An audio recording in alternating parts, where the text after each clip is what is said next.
Good morning, everyone. Welcome to Life of a Mobile DJ, episode 3. We have a really big day ahead of us. I'm getting my breakfast ready to go. We got French toast, one of my favorites, and one of my guilty pleasures, bacon. I know it's not the most healthy, but hey, man's gotta eat. As you guys take a look at the breakfast, make sure you guys hit that subscribe button and turn those notifications on so you can stay up to date with all DJ Higgy related. And just like everyone, I got to make sure I do my socials, make sure everyone know what's up, especially for the beach party later, trying to get a couple people out. Again, I was super excited about today, so I want everyone on social media to know. Before we could head to the beach and get that party started, I had to get everything at Dimmy's Greek House set up for the wedding later tonight. So there's me packing the car. They have the photo booth out as well. So a lot to do before we get to the beach. I haven't been to Dimmy's Greek House since they did their renovations. It was about half the size last time I was here eating. This was about 2-3 years ago. Went for a friend's birthday, so I was in awe when I saw this venue. They did a really good job. Really awesome space for a nice intimate wedding. But I said 125 people I said they could host. They have this really nice wooden fixture on the roof that wasn't there that centered the room, and I tried to build my DJ booth and speakers around. And as I say, the middle is where the dance floor was going to be. Took me about 45 minutes to get set up. I was talking with the coordinator as well, or say the manager of the bar, just to let them know, because I really enjoy this spot. And there's me setting up the photo booth. I have 2 people coming to run it later, and it's just going to be too busy here and not enough time for them to set up, so I figured I'd build it now for them. They don't have to worry about the backdrop and props, make life easy. As we get home, I work on my set list. It says it's going to be a lot of more EDM and upbeat stuff for the beach, and weddings are going to be all over the place. Before I head out again, I got to make sure I give my boy Nigel some love. If you're wondering why there are so many blankets on our couches, he scratches the living hell out of them. So I try and, take the zoomies out of them and protect our couches as best as we can. Now we make our way out to the beach for the Tower 3 gang. We're having a volleyball tournament, and there's going to be Passport Fest happening. So you saw them set up the stage as I was the opening DJ.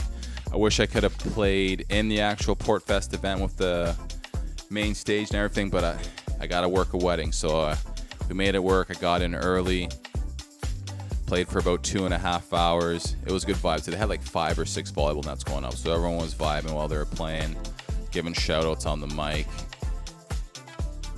And a big shout out to the Tower 3 gang for getting all this footage for me to add in there. I barely recorded anything at this point in the day because I was too busy talking with everyone and DJing. It was such a nice day.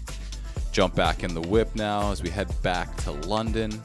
I'm going to change, shower, try and take a nap, and get ready for our wedding. Here's my fit.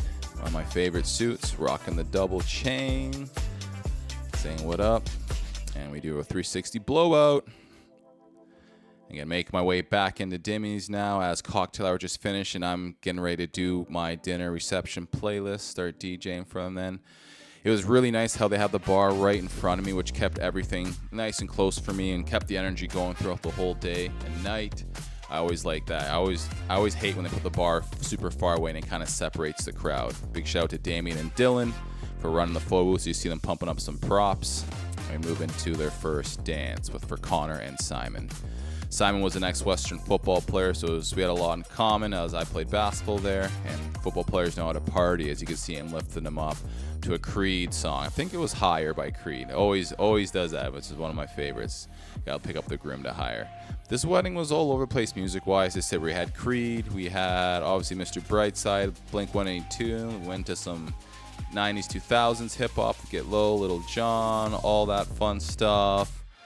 As I said, I think my speakers sounded really good in this venue. I'm loving my RCF J8s. So mobile, so easy to pick up. Right, using the Rev 7 as well. Working on some scratches there. Again, this part of the night, we played a little more EDM upbeat music. Keep that dance floor flowing all night. And he said it was a party. Still bride and groom on the dance floor even near the end. As you can see, I think this was Get Low by Little John. See some people in there, really getting low. All in all, such a great party. And that was it. You know me, I was too tired after that to record any of the finishing stuff. So that's Life of a Mobile DJ Part 3. Thanks, guys, so much for listening and watching. Get ready for Part 4 out next Wednesday. Peace out.